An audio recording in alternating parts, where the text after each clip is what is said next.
สวัสดีค่ะวันนี้เราจะมาคุยกันเรื่องชาวไทยใหญ่หรือที่บางทีก็เรียกว่าฉานกันนะคะ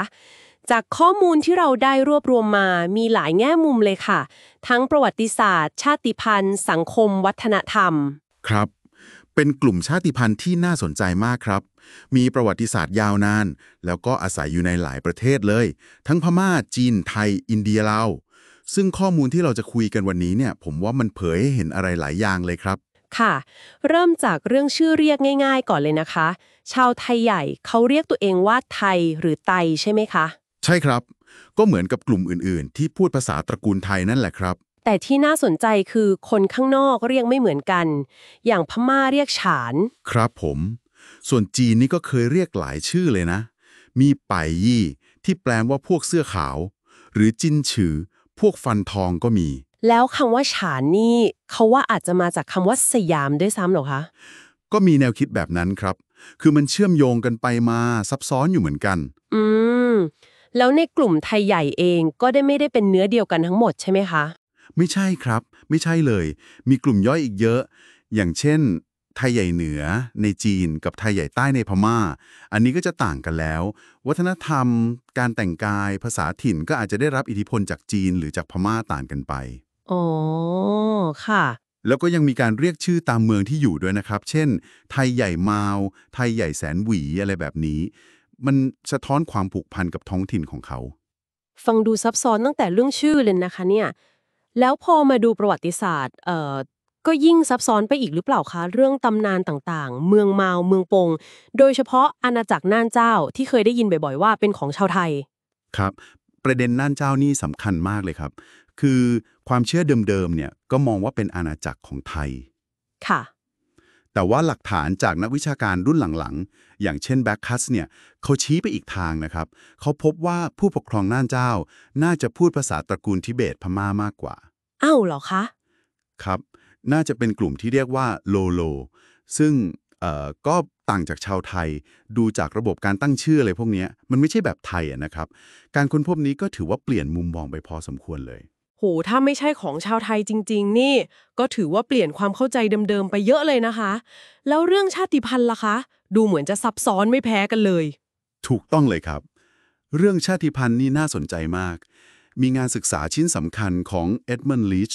นักมนุษยวิทยาที่ศึกษาแถบพม่าตอนบนค่ะเคยได้ยินชื่ออยู่ค่ะครับลีชเสนอแนวคิดที่เอ่อน่าทึ่งมาก เขาบอกว่าชาติพันธุ์ในบริบทแถบนั้นเนี่ยมันไม่ใช่สิ่งตายตัวติดตัวมาแต่เกิด อืมแต่เป็นเหมือนสถานะทางสังคมที่มันปรับเปลี่ยนกันได้ สถานะทางสังคมที่เปลี่ยนได้หมายความว่ายังไงคะพอจะยกตัวอย่างได้ไหมคะได้ครับ คือลิชเขาเจอว่ามันมีการผสมผสาน หรือกระทั่งการเปลี่ยนสถานะกันได้ระหว่างกลุ่ม อย่างเช่นชาวขชินที่อยู่บนดอยสูงค่ะๆถ้าเขาย้ายลงมาที่ราบ เปลี่ยนวิถีชีวิตมาทำนาแบบไทยใหญ่ รับพุทธศาสนาไป สุดท้ายก็อาจจะถูกนับรวมหรือกลายเป็นไทยใหญ่ไปเลยก็ได้ อ๋อเหรอคะครับแต่ในทางกลับกันแทบไม่เจอว่าชาวไทยใหญ่เปลี่ยนไปเป็นกฉินนะ อือฮึ แนวคิดนี้มันก็เลยท้าทายความคิดเดิมๆที่ว่าชาติพันธุ์คือเรื่องสายเลือด วัฒนธรรม ภาษาที่มันต้องเป๊ะๆตายตัว โดยเฉพาะในพื้นที่ชายขอบที่คนหลายกลุ่มอยู่ด้วยกันนะครับ น่าสนใจมากค่ะแสดงว่าความเป็นไทยใหญ่ในอดีตมันอาจจะแบบว่าลื่นไหลกว่าที่เราคิดไว้เยอะเลยขึ้นอยู่กับวิถีชีวิตการปรับตัวการปฏิสัมพันธ์กับคนรอบข้างใช่เลยครับใช่เลยมันเป็นแบบนั้นเลย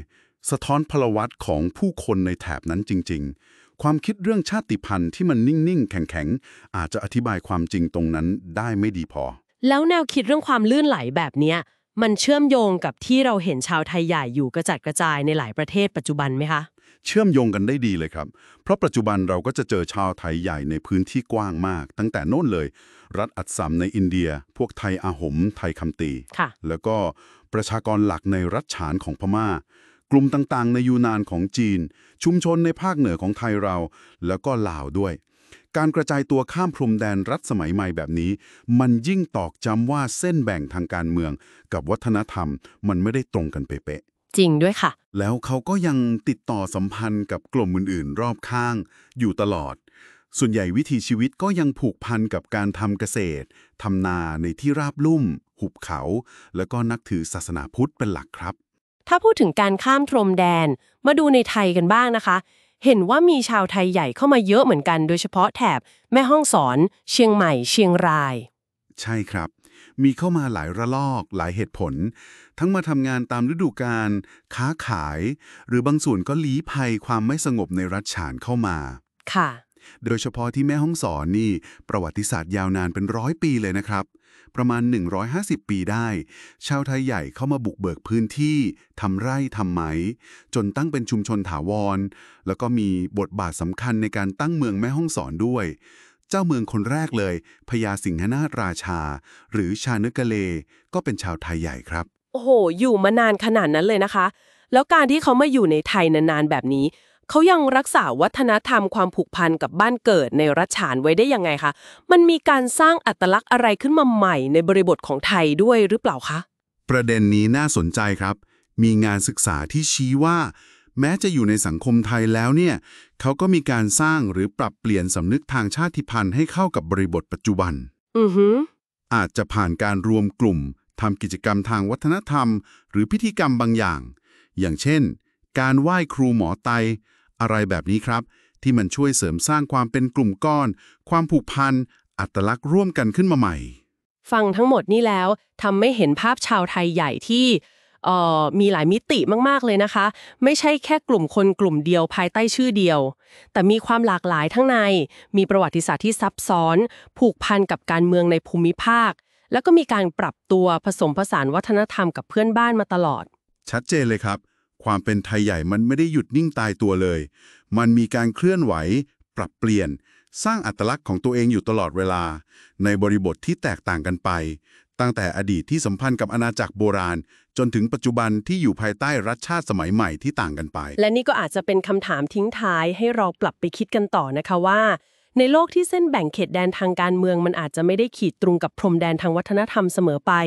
การทำความเข้าใจกลุ่มชาติพันธุ์ที่มีพลวัตสูงปรับเปลี่ยนตัวเองอยู่ตลอดเวลาอย่างชาวไทยใหญ่เนี่ยจะช่วยให้เรามองภาพความสัมพันธ์ทางสังคมวัฒนธรรมแล้วก็ประวัติศาสตร์ของผู้คนในภูมิภาคอุษาคเนย์ของเราได้ลึกซึ้งขึ้นชัดเจนขึ้นได้ยังไงบ้าง